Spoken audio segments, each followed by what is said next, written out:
Graça e paz. Hoje eu quero meditar com os irmãos em Josué capítulo 24. O verso 15 diz: porém, se vos parece mal aos vossos olhos servir ao Senhor, escolhei hoje a quem servais, se aos deuses a quem serviram os vossos pais, que estavam além do rio, ou aos deuses dos amorreus em cuja terra habitais. Porém, eu e a minha casa serviremos ao Senhor. Queridos, como pai e mãe, autoridade espiritual sobre os filhos, você pode dar sua contribuição de forma a inspirar e a motivar sua família a servir ao Senhor com você. Para termos o privilégio de dizer eu e a minha casa serviremos ao Senhor, precisamos, em primeiro lugar, fazer a escolha certa. Ao perceber que a sua vida estava findando e que precisava deixar um legado, Josué confronta o povo com essa palavra. Se vos parece mal aos vossos olhos servir ao Senhor, escolhei então a quem servais, se aos deuses a quem serviram vossos pais, ou os deuses dos amorreus em cuja terra habitais. Porém eu e a minha casa fizemos a escolha. Nós serviremos ao Senhor.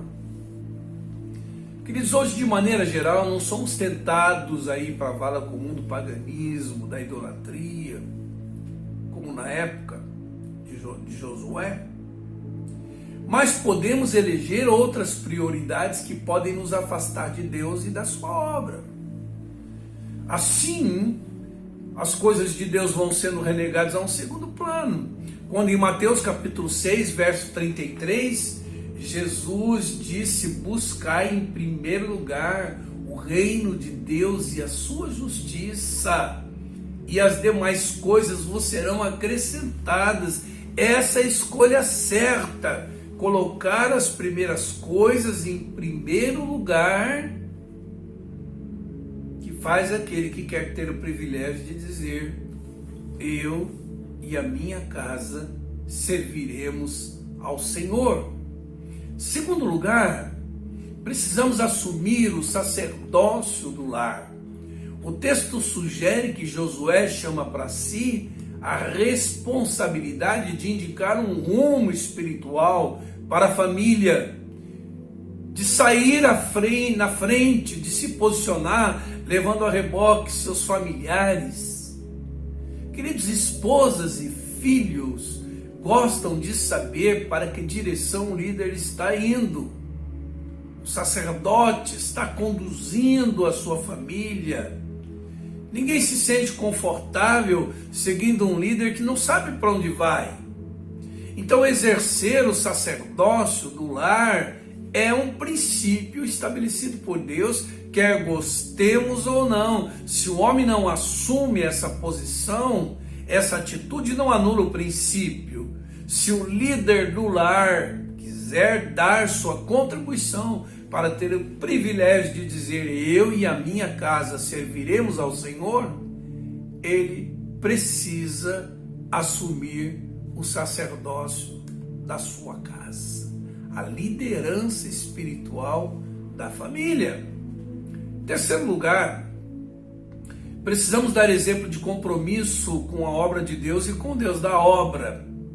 Paulo ensina em 1 Coríntios capítulo 12 que todos somos crentes no corpo de Cristo, onde ninguém é descartável, ninguém é autossuficiente, todos somos interdependentes, ou seja, sem você e sua família, o corpo de Cristo local será menos, porque cada um tem uma personalidade, um jeito de ser, talentos e habilidades diferentes, experiências em áreas diversas, paixão por algum tipo de atividade, dons espirituais distintos. Por isso nós ocupamos um lugar singular no corpo de Cristo. E Deus quer que você e sua família, no contexto comunitário, sirvam e sejam servidos, abençoem e sejam abençoados, ministrem e sejam ministrados, recebam e deem de si para as pessoas. Por isso, queridos, se queremos o privilégio de dizer eu e a minha casa serviremos ao Senhor, precisamos ocupar o nosso espaço no corpo de Cristo, dando exemplo de compromisso com a obra de Deus e com o Deus da obra. Em quarto lugar, precisamos fazer da família nosso primeiro ministério. Um dos critérios para se exercer liderança na igreja primitiva era esse. 1 Timóteo capítulo 3, verso 4 diz, ele deve ser um bom chefe da sua própria família, saber educar seus filhos de maneira que eles obedeçam com todo respeito.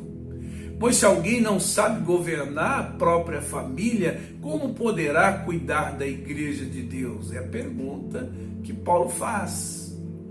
Então, quem faz da família seu primeiro ministério? Primeiro, aquela pessoa que participa da vida comum do lar. Como diz 1 Pedro 3,7, especialmente nos dias de hoje, as tarefas domésticas, a educação dos filhos exigem a participação de ambos os cônjuges. Segundo, aquele que não negligencia a família em nome da obra de Deus. Por quê, irmãos? Porque todos nós corremos o risco de nos enveredar por um ativismo inconsequente, como forma de fugir das obrigações e conflitos do lar.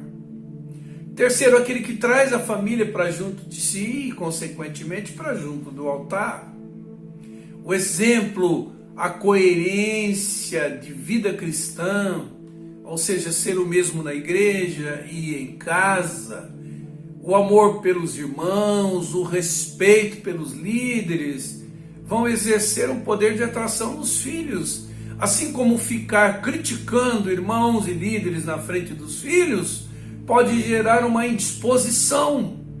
E eles podem perder o amor e o respeito pelos líderes e pela igreja. Quinto lugar, precisamos cultivar o hábito de termos um momento devocional em família. Os primórdios da devoção familiar está lá no Shema, está lá em Deuteronômio 6. E estas palavras que hoje te ordeno estão no teu coração, e elas ensinarás a teus filhos, e delas falarás sentado em tua casa, e andando pelo caminho, ao deitar-te, ao levantar-te. São esses, irmãos, os momentos em família que proporcionam a privilegiada fala de Josué: eu e a minha casa escolhemos servir ao Senhor. Um dos fenômenos que tem crescido nesses últimos dias, irmãos, é o aumento do número dos chamados crentes nominais, ou desigrejados, ou desviados da fé. Outro fenômeno atual é a saída dos nossos filhos de nossas igrejas.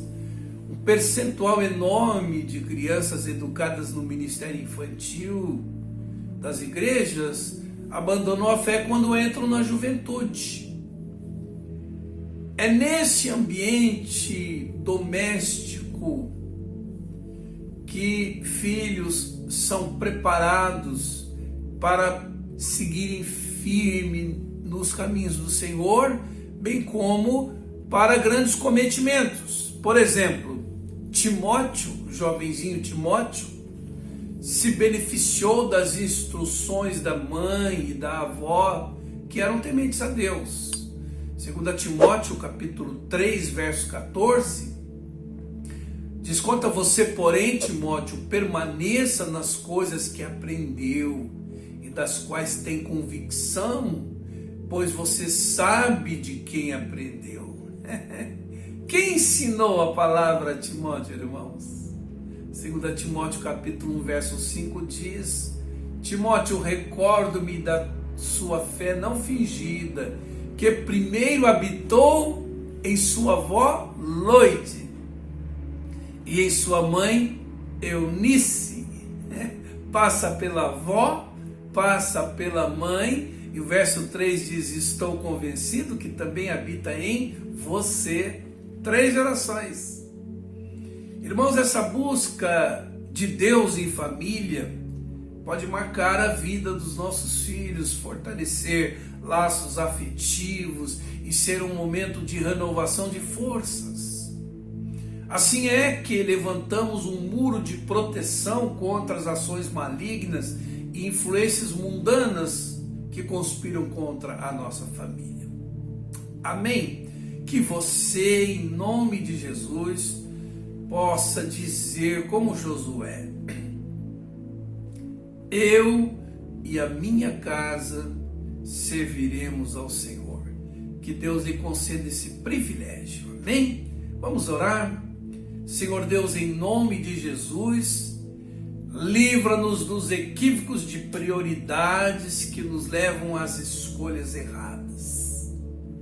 Que ao amar o Senhor acima de todas as coisas, caminhar no temor do Senhor e servi-lo com alegria e dedicação, façamos essa escolha certa que seguramente vai abençoar a nossa família. Ajuda-nos a, como pais, assumirmos o sacerdócio do nosso lar e que nosso exemplo de compromisso com a tua obra e contigo inspire os nossos filhos. Ajuda-nos a fazer em família, da nossa família, o nosso primeiro ministério e a cultivar o hábito de termos o nosso momento devocional em família. E que com todas essas atitudes tenhamos o privilégio de dizer: eu e a minha casa serviremos ao Senhor.